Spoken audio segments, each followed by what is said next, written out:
उद्योग व्यापार प्रतिनिधि मंडल उत्तर प्रदेश के प्रांतीय अध्यक्ष श्री लोकेश अग्रवाल ने प्रेस वार्ता में यह कही बड़ी बात व्यापारियों के हित को लेकर क्या कुछ कहा, आप भी सुनिए। उद्योग व्यापार प्रतिनिधि मंडल का किया गया विस्तार, सदस्यों ने फूलमालाओं से जोरदार स्वागत किया। कार्यक्रम में उद्योग व्यापार प्रतिनिधि मंडल के तमाम सदस्य मौजूद रहे। इटावा से स्टेट हेड विनीत कुमार की खास रिपोर्ट।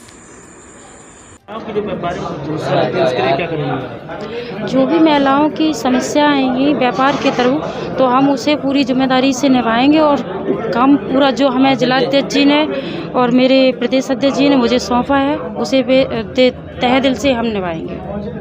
आज जिला कार्यक्रम में जो है वो बनाया गया है, तो क्या कहेंगे आप उनके बारे में? मुझे युवा जिलाध्यक्ष बनाया गया है। मैं अपने प्रदेश अध्यक्ष और जिलाध्यक्ष का बहुत आभार करता हूं, जिन्होंने जिम्मेदारी के लायक समझा और मैं इस ज़िले में युवा जिलाध्यक्ष बना हूं तो पूरी जिम्मेदारी के साथ इस ज़िले में जो भी व्यापारी समस्याएं होंगी उसका सहयोग करूंगा, साथ दूंगा।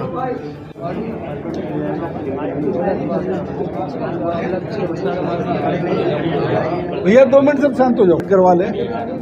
मैं व्यापार मंडल उद्योग व्यापार प्रतिनिधि मंडल उत्तर प्रदेश पंजीकृत का प्रदेश अध्यक्ष हूँ। इटावा में आज व्यापार मंडल के अध्यक्ष की हैसियत से मैं एक दौरे पर आया हुआ हूँ। हमारा पूरे उत्तर प्रदेश में लगातार दौरे का प्रोग्राम चल रहा है। 30 अप्रैल के बाद से हम पूरे प्रदेश से व्यापारी समस्याओं को इकट्ठा कर कर केंद्र सरकार और प्रदेश सरकार के सामने निराकरण के लिए अधिकारियों के और मंत्री नेताओं के, मुख्यमंत्री, वित्त मंत्री के सामने उसे रखेंगे जिससे व्यापारी की समस्या हल हो सके। आज व्यापारी वर्तमान समय में बहुत पीड़ा की स्थिति में है। जो खेती होती है, खाने पीने के सामान की हर चीज़ खेती से निकल के आती है। खेती में कीटनाशक और रासायनिक खाद डालने के मानक तय नहीं है। जब उनके मानक तय नहीं है और वो केमिकल इम्बैलेंस हमारे खाद्य पदार्थों में आता है, उसके बाद व्यापारियों के सैंपलिंग के मानक 50 साल 55 साल पहले तय किए गए थे जो आज तक चले आ रहे हैं। उन मानकों के आधार पर व्यापारी को सजा और जुर्माना करना, व्यापारियों का अपमान करना, व्यापारियों का उत्पीड़न करना ही नहीं है, एक घोर अपराध है। जब आपने खेती में कीटनाशक और रासायनिक खाद डालने के मानक तय नहीं किए तो व्यापारी की सैंपलिंग नहीं की जानी चाहिए। आज भूगर्भ जल में और जो नदियों का जल था, नहरों का जल जो सिंचाई के लिए आ रहा था, वो जल आज इतना दूषित हो चुका है कि हम सीधे सीधे पानी बगैर आरओ लगाए नहीं पी सकते। तब खेती में जो जल इस्तेमाल होता है तो उससे हमारे गेहूं में, फसल में जो जानवर चारा खाते हैं उसमें यूरिया जैसी चीज़ें बहु मात्रा में पाई जाती हैं। जब हमारा सैंपल भरा जाएगा दूध का, आटे का, दाल का, चावल का, मिर्ची का, मसाले का, सबका, तो उसमें वो चीज़ हमारी स्थिति खराब पैदा करती है। इसलिए हमारी सरकार से मांग है किसी भी व्यापारी का सैंपल जब तक खेती में कीटनाशक रासायनिक खाद डालने के मानक तय ना किए जाए जब तक ना भरे जाएं। यदि इसी तरह से व्यापारियों के सैंपल भर के फूड डिपार्टमेंट, खाद्य सुरक्षा अधिकारी व्यापारियों का उत्पीड़न करने का, व्यापारी को जेल भेजने का काम करेंगे तो व्यापार मंडल सड़कों पर उतर कर इसका विरोध करेगा और व्यापारियों के सैंपल नाजायज़ तरीके से नहीं भरने देगा। अगले पॉइंट पर आ रहा हूँ। जीएसटी केंद्र सरकार ने देश के उद्धार के लिए कर इकट्ठा करके विकास में पैसा लगाने के लिए लगाई थी, जिसे हमें बताया गया था कि बहुत अच्छी योजना है, इससे व्यापार भी उन्नति करेगा और देश भी उन्नति करेगा। व्यापारी ने बढ़ चढ़कर जीएसटी में सहयोग दिया। कोरोना काल में भी इतना पैसा सरकार को दिया कि सरकार के खजाने भर दिए।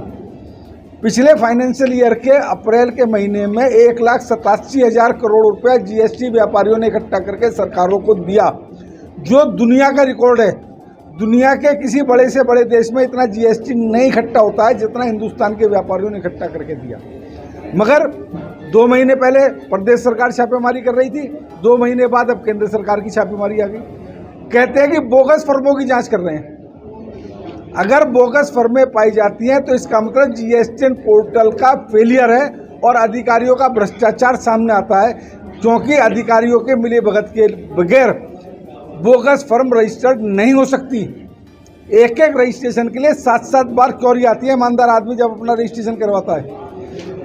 तो इसलिए सरकार को चाहिए कि जीएसटी में छापेमारी व्यापारियों के यहाँ ना करके अपने भ्रष्ट अधिकारियों के यहाँ छापेमारी करे और जीएसटी पोर्टल को इस तरीके से फुल प्रूफ बनावे कि जिससे उसमें कोई सेंधमारी करके बोगस फर्म को रजिस्टर्ड ना करवा सके। ये सरकार की जिम्मेदारी है। सरकार में बैठे अधिकारी अपनी जिम्मेदारी से बचने के लिए जो उनके ऊपर कीचड़ उछलनी थी उस कीचड़ से बचने के लिए व्यापारियों के यहाँ छापेमारी करके व्यापारियों का उत्पीड़न का काम कर रहे हैं। हमने माननीय वित्त मंत्री जी को इसका ज्ञापन पूरे प्रदेश में दिया है। हमें उम्मीद है कि वित्त मंत्री जी हमारी बात सुनेंगी और जीएसटी की छापेमारी बंद की जाएगी।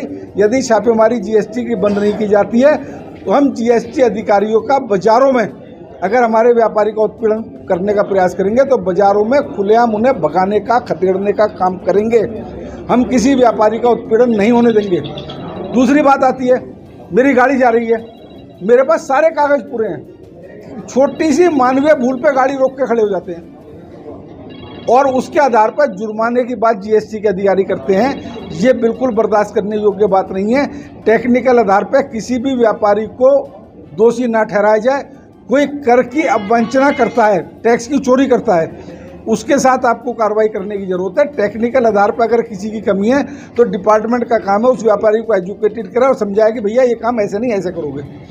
यदि इस तरीके के व्यापारी के उत्पीड़न के प्रयास इन अधिकारियों द्वारा जारी रहेंगे तो व्यापार मंडल तय कर चुका है कि व्यापार मंडल इनके खिलाफ एक आंदोलन खड़ा करेगा और उस आंदोलन के माध्यम से इन जीएसटी के अधिकारियों को सबक सिखाने का काम व्यापारी करेगा।